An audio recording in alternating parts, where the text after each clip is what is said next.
Do you want to hear the story of an almost kidnapping that happened in Dutch Fort Kochi in 1737? Of course you do, you're all true crime freaks. A man named Itti, who has some problems with his eyesight, decides to go with his brother-in-law Koman to Koman's brother's house in Milieu.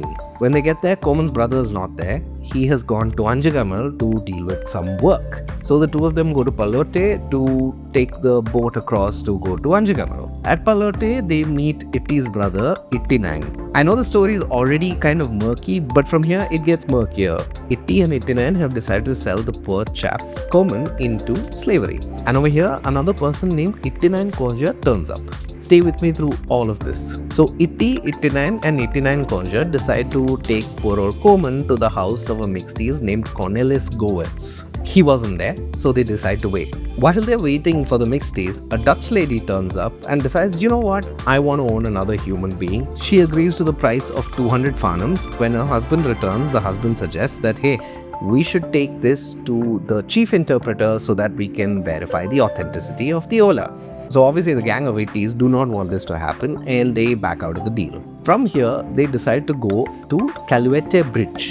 Ittinang Konja exits stage left. At Caluete, a person named Barki enters the picture. The duo asks him, hey, would you like to buy a human? And Barki says no, but he knows somebody who would. Barki is essentially a coolie at a shagarij, which is essentially a tavern. He knows a mixtease by the name of Marcelino. Now Marcelino goes and meets this duo. When he asks a few more questions though, the duo start to get very dodgy. Marcelino gets super suspicious at this point and calls the authorities and turns all three of them in. Eventually, our poor fellow Koman gets acquitted, but the other two get sentenced. Now this story tells us a couple of things about Dutch Fort Kochi and also Kochi in general. The first thing is how recognizable a lot of the place names are. Anjikamal, of course, is Ernakulam. Iluvan is Aluva. Pallorte is Pallurti. Caluete is Kalvati. If you're not from Kochi, you've probably gone to Seagull Bar if you've ever visited the place, and that's basically right there.